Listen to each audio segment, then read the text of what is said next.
Les enfants, une fois de plus, on mangera ce gâteau sans Oncle Joey. Il n'a pas eu sa liberté conditionnelle.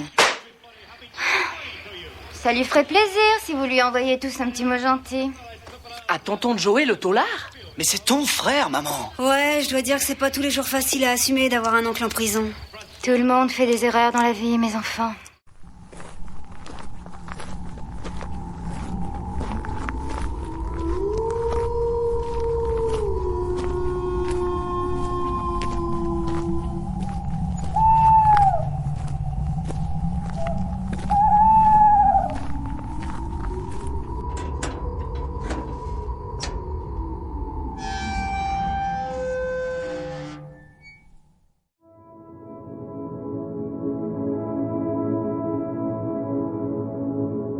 Dans la vie, il y a des séries qui dépeignent avec grande qualité un univers, un sujet ou un thème. Et il y a les autres. Le monde carcéral a été traité de multiples façons dans les fictions télévisuelles. Certaines nous ont captivés par leur réalisme et leur exploration audacieuse du monde pénitentiaire. D'autres, malgré un début prometteur, se sont perdus dans un dédale d'ineptie. Revenons ensemble sur la promesse brisée de Prison Break et découvrons 3 autres séries carcérales qui surpassent sans grande difficulté la série avec les 2 frangins.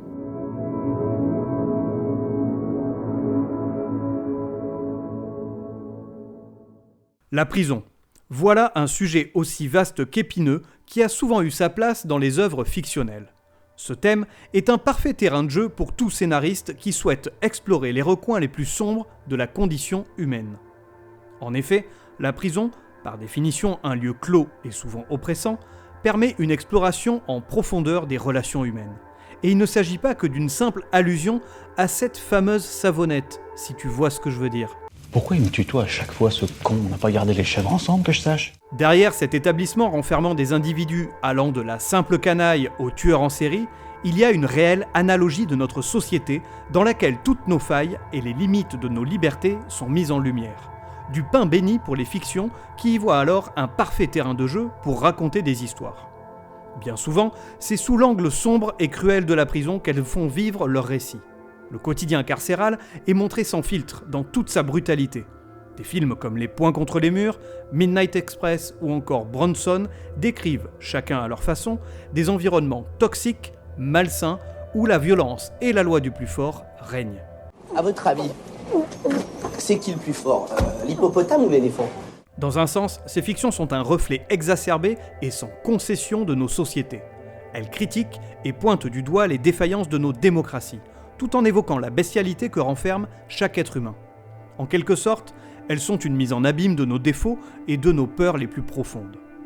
Ok, donc on voit bien le côté sombre du sujet.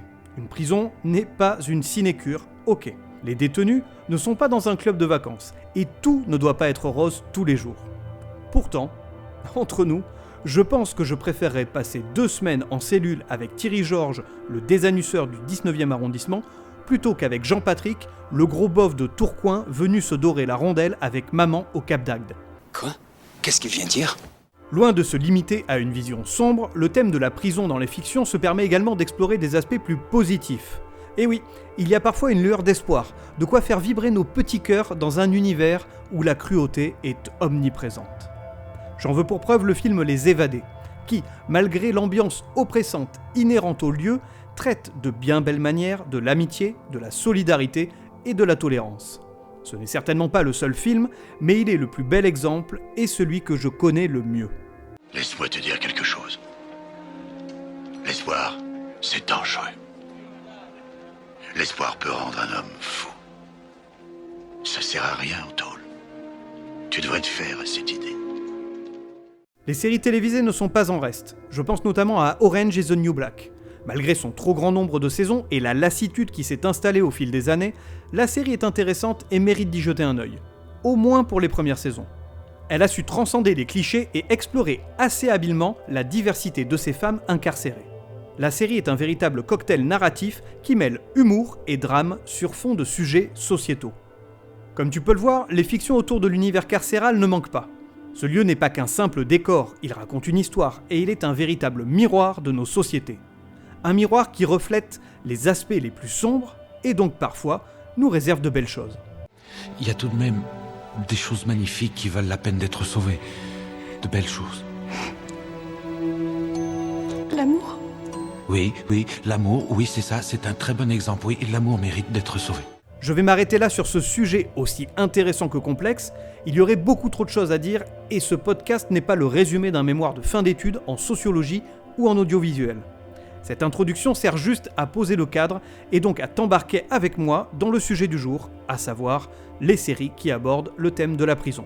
Tu l'auras certainement compris dans le titre, mon propos sera avant tout de te présenter une liste non exhaustive de séries carcérales qui, à mon avis, valent vraiment le coup. En tout cas, bien plus que Prison Break. Tiens, en parlant du loup, que vaut vraiment la série de Paul Schering ? J'en sais rien, mais c'est une bonne question. Donc on s'attaque ici à un sacré morceau que j'ai d'ailleurs déjà abordé dans l'abécédaire des séries de merde. Car oui, Prison Break est une série de merde. Mes propos vont certainement te déplaire, ou pas, et je m'en fous. Mais quoi qu'il en soit, la série n'a clairement pas une place de choix dans la longue liste des séries que j'ai vues tout au long de ma vie. Et Dieu sait que ma vie est longue, quasi aussi longue que le plus grand pénis enregistré à ce jour chez un érismature orné. Je te laisse faire tes recherches pour calculer et donc trouver mon âge.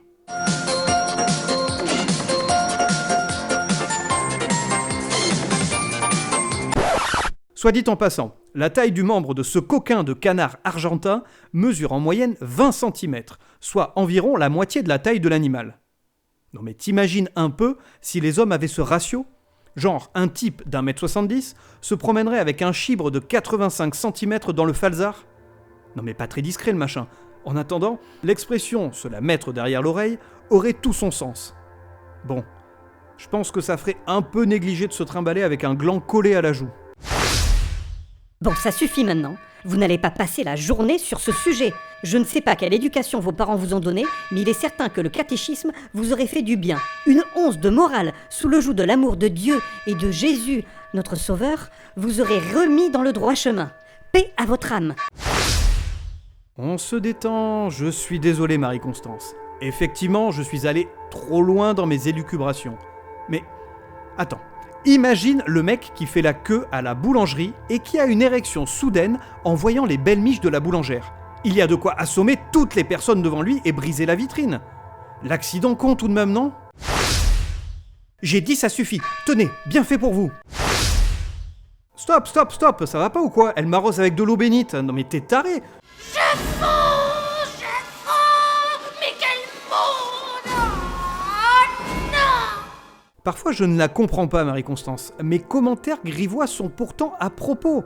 On le verra bien par la suite, dans une série que je vais citer, les kékettes ont clairement leur place dans le lieu qu'est la prison. Bon, bref, tu vois bien que je n'ai pas tellement envie de parler de Prison Break, et que je trouve des subterfuges très limites pour me soustraire à la corvée. En attendant, on est là pour ça, donc c'est parti. Ta gueule, sac à crotte. Prison Break est une série américaine diffusée sur la Fox de 2005 à 2009. En 2017, la série a été déterrée pour une ultime saison sous le titre Prison Break Resurrection. Quel titre de merde. Elle se compose donc en tout et pour tout de 5 saisons pour un total de 90 épisodes. La série a été créée par Paul Schering, à qui l'on doit également la série Zero Hour et le film The Experiment. C'est quoi cet accent débile ? Une adaptation du film allemand Das Experiment. Le mec n'a pas fait grand chose de plus, ce qui, entre nous, n'est pas plus mal. Côté casting, Prison Break comprend dans ses rangs Dominique Purcell, perso je l'avais adoré dans la série John Doe, que nous avons pu découvrir en France dans la trilogie du samedi sur M6. Il y a aussi Wentworth Miller, vu depuis dans les séries Flash et DC Legends of Tomorrow. Sarah Wayne Callis, vue dans The Walking Dead et Colony. Robert Knepper, vu dans iZombie et la saison 3 de Twin Peaks. Amaury Nolasco, vu dernièrement dans Hightown. Ou encore Robin Tunney, a.k.a. l'inoubliable Teresa Lisbonne dans The Mentalist. Bon, et dans tout ça, ça parle de quoi, Prison Break ? Voici le synopsis.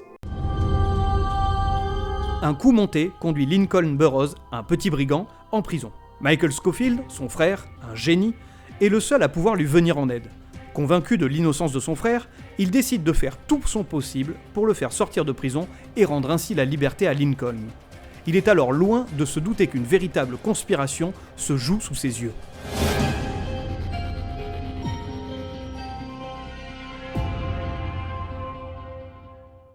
Donc on va poser la question directe. Pourquoi Prison Break est une série de merde ? Je sais qu'en qualifiant Prison Break de mauvaise série, je m'attire les foudres des fans ultimes de celle-ci. Mais si tu traînes tes guêtres assez régulièrement sur le site de la crypte et sur les réseaux et donc sur ce podcast, tu te doutes bien que je fais exprès et qu'à mon habitude, j'ai enclenché le mode provocateur. Ouais, je suis ce qu'on appelle un trublion, un coquin, un agitateur. Je suis un agitateur, un provocateur, On s'en branle, Marcel. Oui. Ce qui est frappant en regardant cette série, c'est la faculté qu'elle a eue de gâcher son concept de départ. En effet, elle a commencé avec une bonne idée, un concept fort et intéressant. Malheureusement, ça n'a pas duré. Elle s'est progressivement égarée dans un labyrinthe narratif totalement absurde. Entre évasions répétées, personnages revenus comme par magie d'entre les morts et autres inepties scénaristiques, elle a perdu de son éclat initial. Mais que s'est-il réellement passé ? Pourquoi Prison Break est devenue une farce ? C'est une excellente question. Lors de son lancement, la série avait tout pour devenir une grande. Les premiers trailers laissaient entrevoir une série alléchante. Proposer un personnage d'une grande intelligence, prêt à tout pour sauver son frère d'un système judiciaire et carcéral défaillant, pour moi, c'est cool, j'étais hypé. Je n'étais d'ailleurs pas le seul. La série a frappé fort et a su séduire le public dès le début. Le plan marketing de la Fox a donc remarquablement bien marché, propulsant la série sur le devant de la scène très rapidement avec de très très bonnes audiences. Oh, quel enthousiasme! Quel succès! Diable! C'est ainsi que les 13 épisodes prévus initialement se sont prolongés en 22 épisodes. La Fox a continué sur sa lancée, demandant à Schering de prolonger son histoire sur une deuxième saison. Le créateur a évidemment accepté et a ainsi étiré son récit sur 2 saisons. D'un format assez court, il a ainsi rallongé son histoire, avec en prime des saisons au format network, à savoir 22 putains d'épisodes. La suite, nous la connaissons tous et toutes, avec une série qui s'est poursuivie sur plusieurs saisons, et beaucoup trop. De son aveu, Schering pense que, produites de nos jours, les saisons de la série auraient certainement été raccourcies de moitié. Ok ? Thanks, Captain Obvious. Alors, on est d'accord, probablement, surtout sur une plateforme telle que Netflix. Le bémol étant qu'on se serait retrouvé à coup sûr avec des épisodes de plus d'1 heure. Le récit aurait été ainsi étiré d'une façon ou d'une autre. Et on sait pertinemment que quand on étire quelque chose à outrance, ça finit par claquer dans les doigts. Et bordel de merde, ça fait mal. Ça fait mal, hein, oui. Je sais, c'est insoutenable. En conclusion, et sans grande surprise, Prison Break fait partie des séries gâchées. Se contenter d'une seule saison aurait été plus impactant. La série aurait pu entrer dans le panthéon des grandes séries télévisées, ou du moins, dormir sur le paillasson. Au lieu de cela, elle a fini par s'égarer dans un dédale de sous-intrigues et de rebondissements inutiles qui ont finalement nui à sa crédibilité et surtout à sa qualité. Cependant, l'univers des séries carcérales ne se limite pas à Prison Break. Des alternatives existent et nous montrent qu'il est possible de créer des histoires captivantes autour du thème de la prison, sans sacrifier la cohérence ou à la qualité du scénario. Alors, ne te laisse pas décourager par l'expérience de cette dernière, il existe de nombreuses autres séries qui réussissent là où celle-ci a échoué, et je m'en vais te le prouver, de ce pas. Toi t'es un connard, t'as pas le droit de critiquer Prison Break, je sais où t'habites, t'étonnes pas si tu te retrouves avec une tête de sanglier clouée sur ta porte. Ah, je trouvais étonnant de ne pas t'avoir encore vu, Jean-Clément. Je sais que Prison Break, ou Prison Break comme tu dis, est ta série culte et que tu as appelé tes enfants, que tu as d'ailleurs eu avec ta cousine. Bon bref, tu les as appelés Lincoln et Michael. Cette famille me fait décidément très très très peur. Et entre nous, ne t'offusque pas, car comme je l'ai précisé, Prison Break a malgré tout du bon à ses débuts. À présent, laisse-moi plutôt te présenter 3 séries qui valent vraiment plus le coup que ta série chérie. Et je vais débuter par Oz avec son univers carcéral implacable. Oz est une série diffusée sur HBO de 1997 à 2003. Elle se compose de 6 saisons pour un total de 56 épisodes. En France, tu as pu découvrir la série au milieu des années 2000 sur Série Club et M6 en seconde partie de soirée. Le projet est à l'initiative de Tom Fontana, qui a également scénarisé des séries comme Hôpital St. Elsewhere, Homicide, Copper, Borgia et The Philanthropist. Dernièrement, il était showrunner pour la série City on a Hill avec Kevin Bacon. Côté casting, Oz regorge de noms connus du petit et du grand écran. On peut notamment citer J.K. Simmons, que tu as pu voir dans la série The Closer et dans l'excellent film Whiplash. Il y a Lee Tergesen, que les ados des années 90 connaissent via Code Lysa. Il y a également Dean Winters, vu dans Rescue Me, Eamon Walker, que tu peux suivre actuellement dans Chicago Fire, Harold Perrineau, que tu as pu voir dans Lost et dans la série From, ou encore Kirk Acevedo, que tu as pu voir dans Fringe, Band of Brothers et 12 Monkeys. Bon, et de quoi parle Oz ? Voici le synopsis.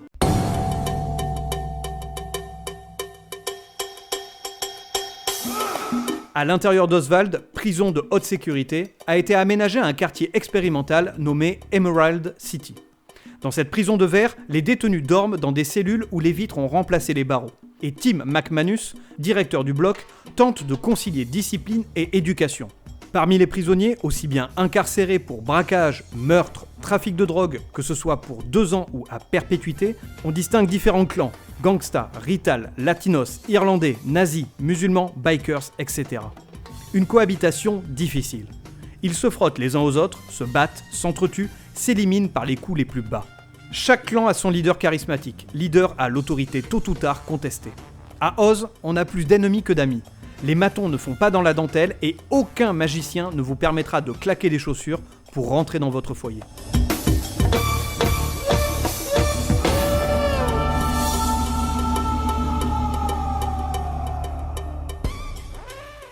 Et bien avec tout ça, j'ai envie de te dire bienvenue à Oz, le show où les prisons sont aussi accueillantes qu'une soirée en tête-à-tête avec la crampe. Tu sais, ce sympathique personnage vêtu des pieds à la tête de cuir. Cuir moustache, cuir moustache, cuir moustache. Ça va, on a compris. Oz est une série frontale. Ici, elle met de côté les évasions absurdes pour te plonger dans une réalité crue et sans fioriture. Elle expose de manière brutale un système carcéral dépassé, injuste et parfois corrompu. Elle est une réelle immersion dans les tréfonds de la nature humaine, en pointant du doigt les failles de chacun. Ici, aucun homme n'est totalement bon, et cela se matérialise par la volonté de chacun de survivre. En effet, pour rester en vie dans cet univers impitoyable, Dallas, tu peux aller te rhabiller, il faut parfois devenir le chasseur. Ainsi, les retournements de situation sont monnaie courante. Dans ce huis clos, les personnages ne voient jamais le jour, l'étouffement devient tel que tout ne peut être qu'amplifié. Tom Fontana, producteur et scénariste de la série, ne recule devant rien et nous déroute constamment, que ce soit par les intrigues ou par une violence omniprésente. Même si les agressions, les humiliations, la haine et la soif de pouvoir s'accumulent d'épisode en épisode, on s'attache étrangement à ces personnages charismatiques, parfois même au pire d'entre eux. De tous les hobbits curieux, Peregrine Took, vous êtes le pire. Enfin, l'un des points forts de la série est son narrateur. Ici, le détenu Augustus Hill, interprété par Harold Perrineau. En s'adressant directement à nous à chaque début d'épisode, il nous plonge de manière cynique et ironique dans le quotidien carcéral. D'une certaine manière, il brise le 4e mur et nous permet d'entrer dans l'horreur de cette prison. Cette critique ne se veut pas exhaustive tant il y aurait de choses à dire sur la série. Je veux simplement te donner envie de la découvrir et j'espère que je l'ai fait. Oz est vraiment une pépite à voir absolument. Elle fait partie de l'âge d'or des séries de HBO et des séries cultes proposées par la chaîne, à l'instar d'un Six Feet Under, The Wire ou évidemment Les Sopranos. Ah, et avant de partir, j'allais oublier, quand je parlais de kilomètres de quéquettes, c'est dans Oz que tu les trouveras. Oh, chouette! Passons à la 2e série. Il s'agit de Escape at Dannemora, ou quand la réalité dépasse la fiction. Escape at Dannemora est une mini-série de 7 épisodes diffusée sur Showtime en 2018. En France, on peut remercier Canal+ de nous avoir permis de la découvrir. La série a été créée par Brett Johnson et Michael Tolkien, 2 scénaristes qui ont pu officier sur des projets comme Mad Men, Ray Donovan et Candy. Au pays de Candy. Mais non, pas cette Candy-là, sois pas stupide. Ouais, je m'excuse. Excuse-toi mieux que ça. Pardon, je te prie de m'excuser. Pardon, mon doux Seigneur. Pardon, mon doux Seigneur. Fait notable, la série est produite et réalisée par Ben Stiller et repose sur un casting 5 étoiles avec Benicio del Toro, Paul Dano et Patricia Arquette. Voilà de très très beaux noms, surtout Miss Arquette, que j'adore depuis le jour où je l'ai découverte dans Lost Highway de l'excellent David Lynch. Est-ce que cet imbécile serait amoureux ? Alors, de quoi parle Escape at Dannemora ? Bon, tout d'abord, il faut savoir que c'est une série qui est tirée d'une histoire vraie, qui s'est déroulée aux États-Unis en 2015. Mais voici son synopsis. So you're a 51-year-old woman who's been with the same man for 21 years? Did you have sex with these 2 inmates? No. Tylee Mitchell, une employée de la prison de Clinton, s'entiche de 2 détenus, Richard Matt et David Sweet. Ces derniers y voient l'occasion de se servir d'elle pour s'évader. So you want to be part of my dream? I want to be a part of your dream. Alors le scénario ne paie pas de mine comme ça. Pourtant, Escape at Dannemora est une véritable pépite sérielle à mettre entre toutes les mains. Tout d'abord, sa principale qualité réside dans le simple fait qu'il s'agit d'une histoire vraie. De ce point de vue-là, elle rend inévitablement Prison Break aussi crédible que la philanthropie de Donald Trump. La série ancre le public dans le réel, dans les méandres d'une évasion authentique. Contrairement à Prison Break, la série évite de tomber dans le piège de la surenchère et dans une évasion quelque peu rocambolesque. Ici, elle ne prend pas les téléspectateurs pour des cons avec des personnages irréalistes comme le Michael Scofield et son intelligence surdéveloppée qui s'est tatoué le plan de la prison jusqu'à la rondelle. On met de côté le grand guignolesque pour nous donner à voir quelque chose de plus réaliste avec une femme équilibrée. Non, en fait, elle l'était pas vraiment. T'es complètement folle, ma pauvre fille! Quoi qu'il en soit, Escape at Dannemora n'est pas une escalade constante du toujours plus. Elle relate une histoire, un moment où certainement tout a échappé à cette femme perdue. Sa faiblesse, ou son machiavélisme pour d'autres, semble authentique. On est quasiment dans du documentaire. Cela est d'ailleurs accentué par le casting.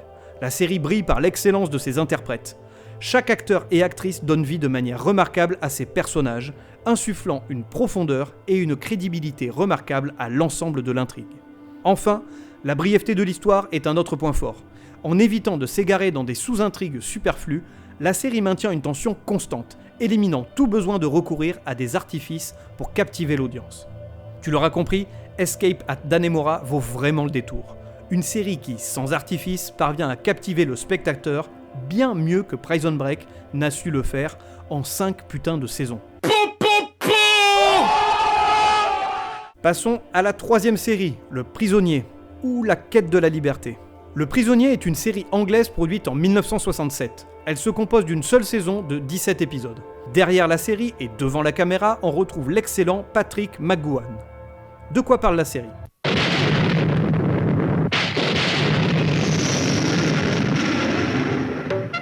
Un agent secret britannique démissionne de son poste et quitte le bureau avec fracas.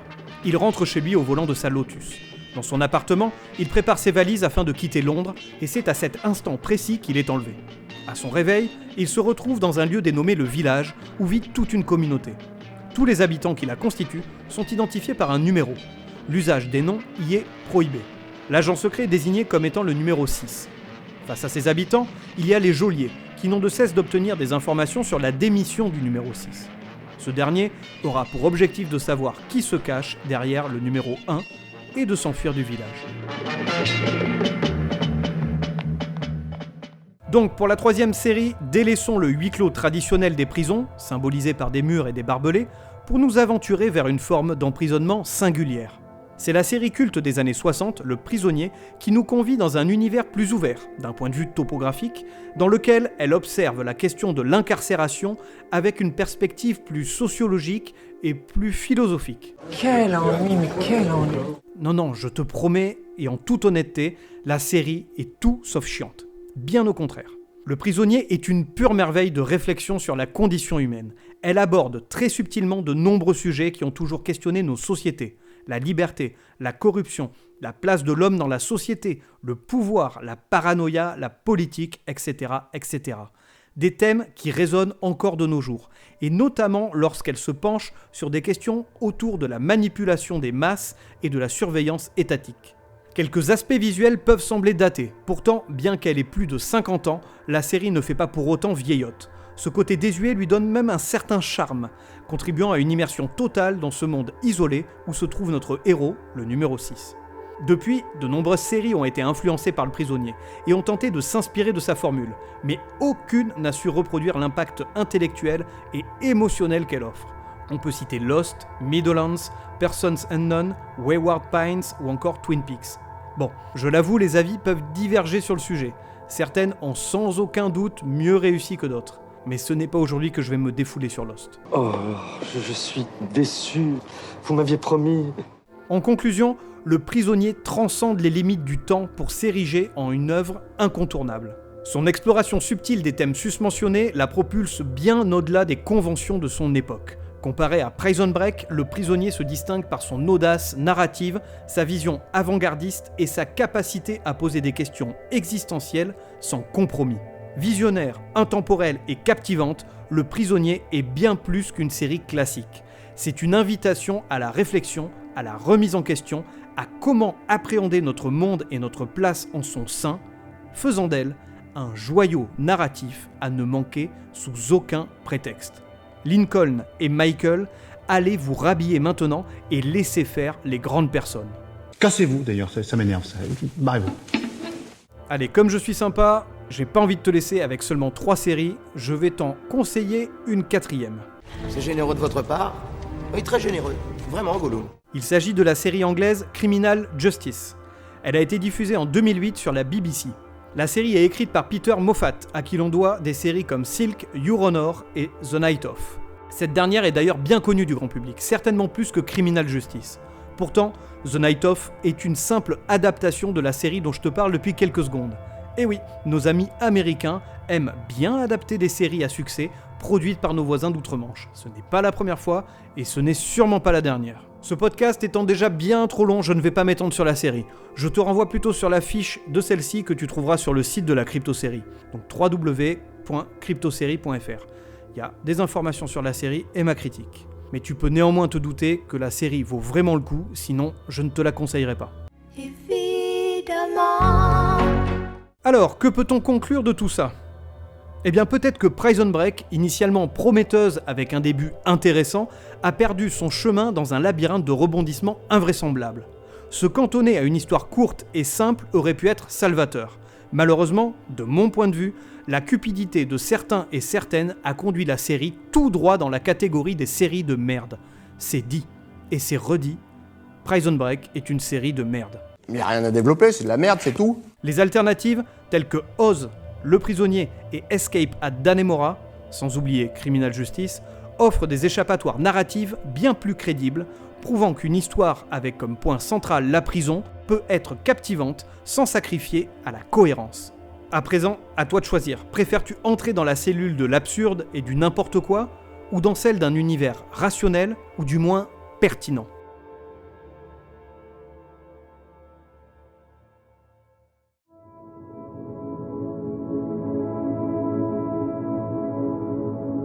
Cet épisode sur l'univers des séries carcérales s'achève ici. Que penses-tu de mon affirmation sur Prison Break ? Et connaissais-tu les séries que je t'ai proposées comme alternatives ? Viens me donner ton opinion et partager d'autres séries carcérales que tu affectionnes particulièrement sur le site de la Crypto-Série dans la partie commentaires ou sur les réseaux sociaux Instagram, TikTok, Facebook, X et Thread. Tu peux retrouver tous les épisodes du Son de la Crypte sur toutes les plateformes de podcast ainsi que sur la chaîne YouTube de la Crypto-Série. Je te donne rendez-vous très prochainement pour un nouvel épisode du Son de la Crypte. D'ici là, profite de la vie, essaye tout de même de ne pas finir en prison, et bisous.